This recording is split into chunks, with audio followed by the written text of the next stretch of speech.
Hello friends, हमारा आज का टॉपिक है ग्रीन हाउस इफ़ेक्ट। तो जब सनलाइट हमारी अर्थ के द्वारा ट्रैप हो जाती है तो उसको ग्रीन हाउस इफ़ेक्ट कहते हैं। इससे हमारा जो अर्थ का टेम्परेचर होता है वो बढ़ जाता है, जिसको हम ग्लोबल वार्मिंग कहते हैं हम। तो क्या होता है इसके बाद, तो देखो ये है हमारा सन, यहाँ से सनलाइट आई। अब इसमें से कुछ लाइट जो हो जाती है वो पहले ही एटमॉस्फेयर के द्वारा रिफ्लेक्ट हो जाती है, कुछ स्कैटर हो जाएगी। उसके बाद से कुछ जो बची कुची होती है वो हमारी अर्थ पे पहुंचती है। अर्थ में पहुंचने के बाद से भी कुछ लाइट हमारी रिफ्लेक्ट हो जाती है और कुछ हमारी जो हमारी अर्थ के द्वारा ऑब्जर्व हो जाती है। ऑब्जर्व करने वाली बहुत सारी चीज़ें होती हैं। अब जैसे ही हमारी लाइट जो रिफ्लेक्ट हो रही है तो वो क्या होती है, उसमें से हमारे एटमॉस्फेयर में बहुत सारी गैसेस ऐसी होती है जो कि इस लाइट जो सनलाइट होती है उसको वापस जाने नहीं देते हैं।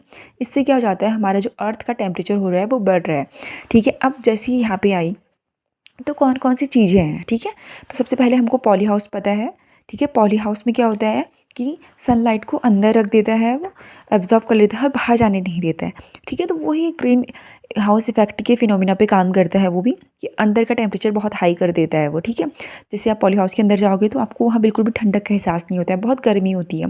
ठीक है, अभी हमारे जैसे चिमनियाँ होती है, चिमनियों से जो धुआं निकल रहा है, जो गाड़ियों से जो हमारा जो पॉल्यूशन हो रहा है, ये सब चीज़ें इसको इफ़ेक्ट करती हैं। ठीक है, अब हमारे एटमॉस्फेयर में जो N2O है, कार्बन डाइऑक्साइड है, वाटर वेपर है, मीथेन है, क्लोरोफ्लोरोकार्बन्स है, तो ये ग्रीन हाउस इफ़ेक्ट को बढ़ा देते हैं।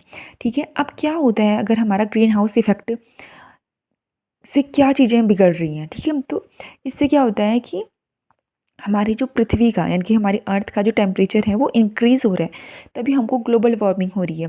ठीक है, हमारी अर्थ में ग्लोबल वार्मिंग हो रही है, हमारी जो सीज़न है वो इर्रेगुलर हो रहे हैं। ठीक है, कोई फ्लावर जिस टाइम पे खिलना होता है वो उस टाइम पे नहीं खिल रहा है।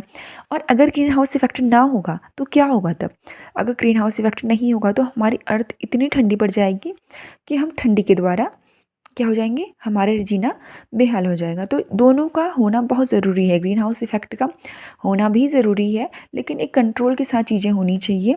ठीक है, तो क्लोरोफ्लोरोकार्बन जो फ्रिज के द्वारा गैसेस निकलती हैं, ठीक है, उसमें से जो क्लोरीन गैस निकलती है वो इसको इफ़ेक्ट कर रही है, क्योंकि क्या कर रही है, वो ओजोन लेयर को कम कर रही है कि ओजोन लेयर पतली हो रही है।